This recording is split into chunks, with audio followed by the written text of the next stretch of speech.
What's up, man? It's your big brother K-Rino. Let's get it on, man. The great mask debate continues. Um, Ever since COVID popped off, we have seen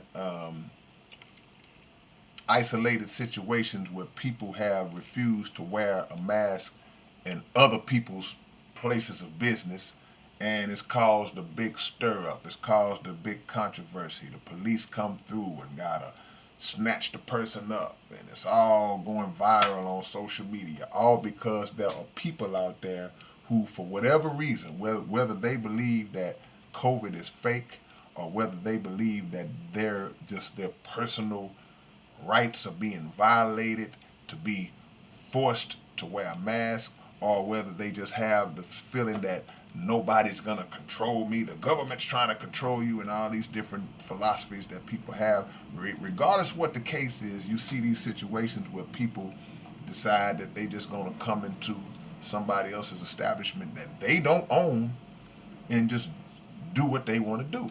So, you see things all the time on stores that say, no shoes, no shirt, no service.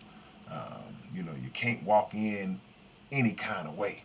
Even before COVID, even before people were wearing masks all over the place, that was still um, rules and regulations that had to be adhered to when you walk into an establishment. You just can't do it. So my question to people who are anti-mask wearers, because look, you got the right to feel how you feel. You got the right to um, not wear a mask if you're in your house, if you're out in public. You got a right to do it. But when you come into somebody else's establishment, that's like, and we had this conversation before, but it's ramping back up. So we got to bring it back up. If somebody comes to a house and say, man, uh, I require that you take your shoes off when you come into my house, man. Hey, man, you either take your shoes off when you come in there, or you just decide I'm not gonna come in. But the question is, to all those who might be watching now that are against, the mask, and that's fine for you. Why does it bother you to see another person wearing a mask? Because I can say I'm not a scientist, I'm not an expert in any form and fashion, but I got sense enough to know that another person wearing a mask is not gonna hurt me in any kind of way. Now, if COVID is real, and it's not the well, it is a pandemic. I can't agree with that, but I don't believe that it's a fake pandemic. But if COVID is real and you're not wearing one, then you run the risk of affecting me or somebody else. But if you're wearing a mask, why does it bother you that someone else is wearing one? And I know what you're thinking. Well, man, the mask isn't guaranteed, because there are people who believe COVID is real, but they just don't believe in the effectiveness of the mask. They say, well, the mask is not 100% guaranteed. It's not 100% effective.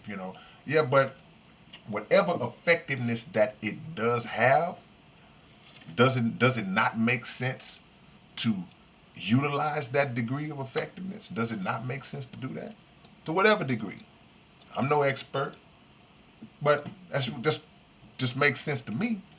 Now, the people who say they're not going to be controlled and you can't control, that's their only motive. I'm just doing this because you're not going to control me. You're not going to control me. But yet, you are trying to control other people by telling them that they shouldn't wear a mask. So it's a hypocritical approach to take when, again, look, man, if I walked into a store and everybody in the store had a freaking sock puppet on their hand, they just walking around the store doing this, talking with the sock puppet, I might look and kind of be like, okay, what's up with this? But it's not gonna bother me. I'm not. I'm not gonna make a big deal or try to say anything about them with their sock. But like, look, as long as you don't come in my face playing with me with the sock puppet, you got every right to wear that sock puppet because it has no bearing on me. See?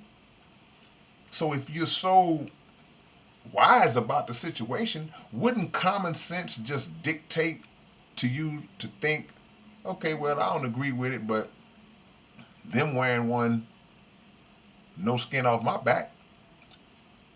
And to get so adamant about it when, again, you go into another place of business, some place that you don't own, you going to shop, you going to get some coffee, you going to do whatever it is you're going to do, and you make the determination that you can just strong arm into somebody else's establishment the way you want to do it, and you are so true to it that you would rather go viral getting snatched and drug out the place by the police, it means that much to you? But we crazy. I'm just trying to put it together, y'all. I'm just trying to make sense of it all. I'm just trying to make sense of it all because, like I said in another conversation I was having, some of these same people who talk all that talk, they putting a mask on their face when they walk, when they go into the grocery store. And even those who may have felt like or have put it out early that COVID was fake and all this different stuff, enough time has passed to where I'm certain that many of, if not all of those same people, it would be hard for me to believe. Not saying it's impossible, but it would be hard for me to believe that at this stage, a full year later, that either you or somebody close to you has not been affected or afflicted by COVID. It would be hard for me to believe that. I would have to question if you say it hasn't, even though I know it's not impossible. But a lot of the EIFs would never admit that. They wouldn't admit it. They wouldn't admit it. But that's not the point. The question I want everybody to answer all of the anti-mask people is how is my mask, her mask, his mask, how are their masks, how does it affect you? Why is it such a problem for you? How does it hurt you? Is it that you just want to control everybody and make them think the way you want them to think? While claiming that we shouldn't let the government force you to think how they want you to think? Well, let me say from my point of view, my methods have nothing to do with the government. My methods have nothing to do with the CDC. My methods have nothing to do with Anthony Fauci. My methods have 100% to do with the man of God and how this pestilence ties in to where we are right now in the books, in the book, in the scriptures. So understand the difference between scholarship and divine revelation and answer my question. All right, man, it's your big brother K-Rino. Peace.